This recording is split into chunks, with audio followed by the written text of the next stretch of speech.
we're gonna talk about video games now because Oh Yes. yeah. it seems like EA has lost the exclusivity Hmm. license. Thank God, Yeah. because You don't like loot boxes, dude? Come on. no, I don't actually. Um, because it was announced that not BioWare, Ubisoft is gonna make an open Yeah. world Star Wars game, which I love open world games, Which and I we're gonna Hmm. love be Star streaming for Wars. sure. Oh Oh yeah, yeah. oh yeah. But what do you guys think about that? All these possibilities of new Star Wars games that aren't going to be made by EA. Yeah. I'm hype. I've just, not that I'm like a huge gamer. In fact, I'm probably like the least qualified person to touch on this subject, but like we've just started getting into like the Assassin's Creed games, and I'm like, this is amazing. This would be incredible as like Star Wars, and we're playing through it and we're like, imagine if this was like Star Wars. And then that news dropped and it just like feels too good to be true. Like I think that would just be incredible. I'm looking forward to that. Looking forward to whoever, whatever else picks up a Star Wars game and then tries to, do something new. But yeah, I think open world.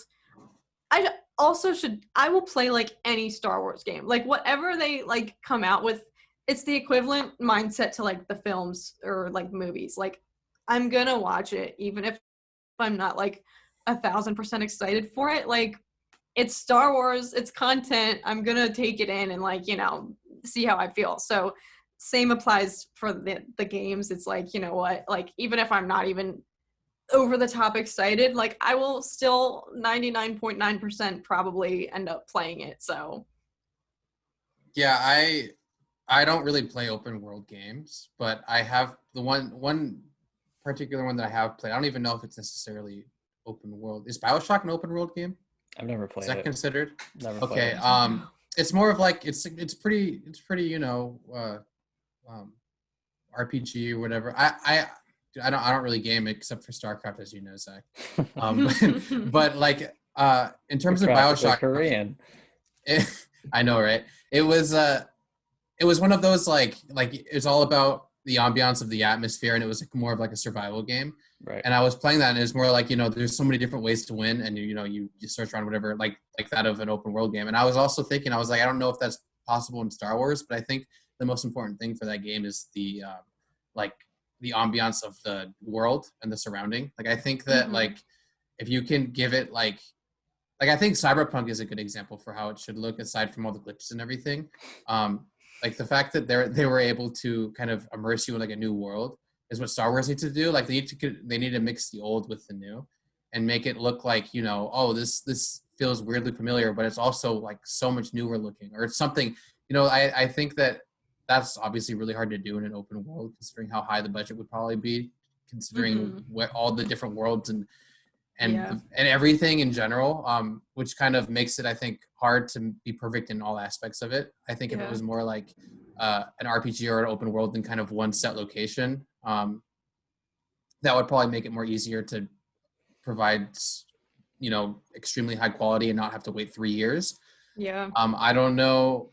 I don't really have an expert opinion on open world in that regard. So me saying I wish it was kind of more not linear but smaller in scale so that it just looks perfect, would be good for me considering how fast all these companies are and how hard all these companies are on the developers to push games out as fast as possible and not Mhm. give them creative control necessarily to provide the greatest products, more an assembly line.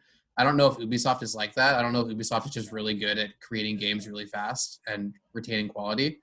um, but yeah, I just think that it's good news, obviously, but I hope that it's not really disappointing. Yeah.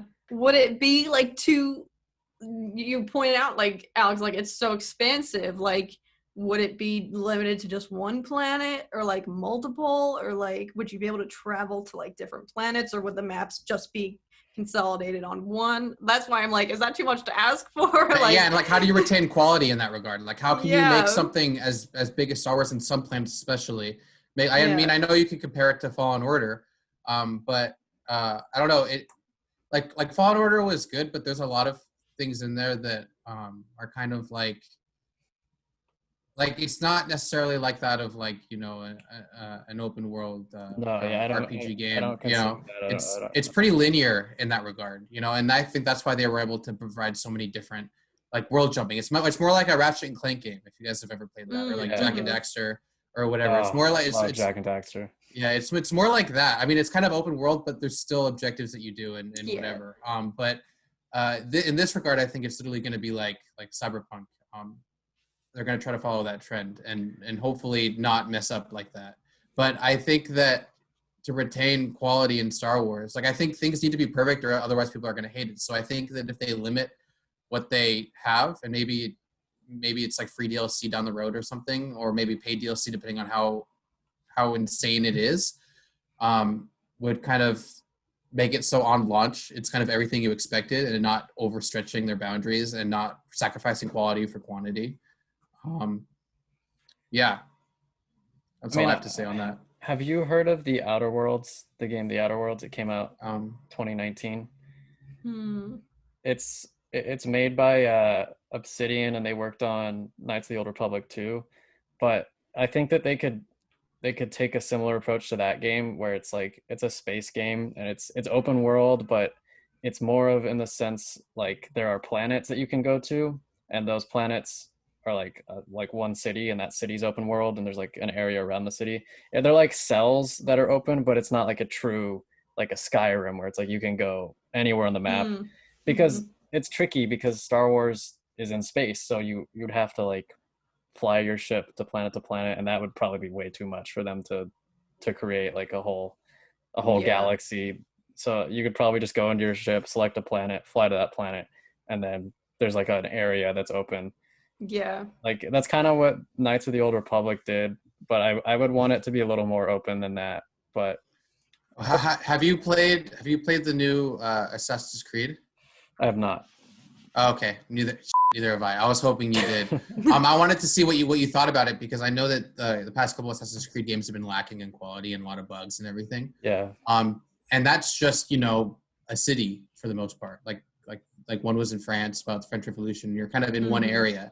So for them to kind of take on like the I've constantly said, the expansive universe of Star Wars, and to have multiple planets, if for that matter, how are they going to approach it without it taking like years? Yeah. Like I think if you announce something now and you can't release it like 5-6 years down the road, I think that's kind of a problem. like Cyberpunk, like they announced it in 2013. No, I think I just can't believe that Cyberpunk did, like, they still were that bad for how long they took and how much they rushed it down the road. Like they should have just waited like 6 months to perfect it. I don't know why they did that. That's why I'm okay with waiting for a amazing open world Star Wars game. If they need 4 years, 5 years, that's fine. Just don't give us too many details to like overhype it to make us like impatient. Just say like unannounced open world Star Wars game, and no details until like a year before it launches. I'm fine with that. Like I just want quality over quantity. That was really my issue with EA. Like they were just like 2 Battlefronts. Fallen Order was good, and then I tried Star Wars Squadrons, didn't really like it, but I think a lot of people did. So I'm not really a flight game person. I returned Me either. I returned it on Steam. Got but I'm glad that there are going to be more studios that are going to have opportunities to make Star Wars games. It was just, I feel like that's the right decision, like from a business standpoint and from a consumer standpoint. So I'm happy about that. Why did they outsource their games in the first place? Why didn't they make Lucasfilm games a long time ago? That's what I'm confused about. I don't know, because they had LucasArts back in the... Yeah, why didn't they just keep that team? I bet you those people are now like stabbing them, like they're probably so upset that like now they're going to hire a completely new team called and then label it Lucasfilm Games, when they could have just kept the original LucasArts. That was the whole reason why the gaming industry changed. It's like they must have just been so like stabbed in the back and like, wow, dude, Disney's the worst. Dude, I have no idea what. I'll just say Disney because they own everything. I don't know what Disney's initial plan was for Star Wars, because they screwed the sequels up They had no plan, and then they gave the video game license to EA, and then EA put out like 4 games in 8 years. It's like, I don't know what they were thinking. Like, it's Star Wars. You've got to have a plan, and they clearly didn't. But at least they're fixing it now. I think it was like, they're like, they had the same mindset. They're like, no matter what we put out, we're gonna make a lot of money anyway. So let's just put out like 4 games, and we're over. They were probably overstretched too with other projects, and they were just like, you don't really have to put that much time into these. We can just, act like we really care, and then just put out something because everyone's gonna buy it anyway. So Yeah, that's sad. Matter. Like, that's sad because Star Wars is magical, and it's not magical if you don't care. So Yeah. I think that's what we learned in the last 8 years or so.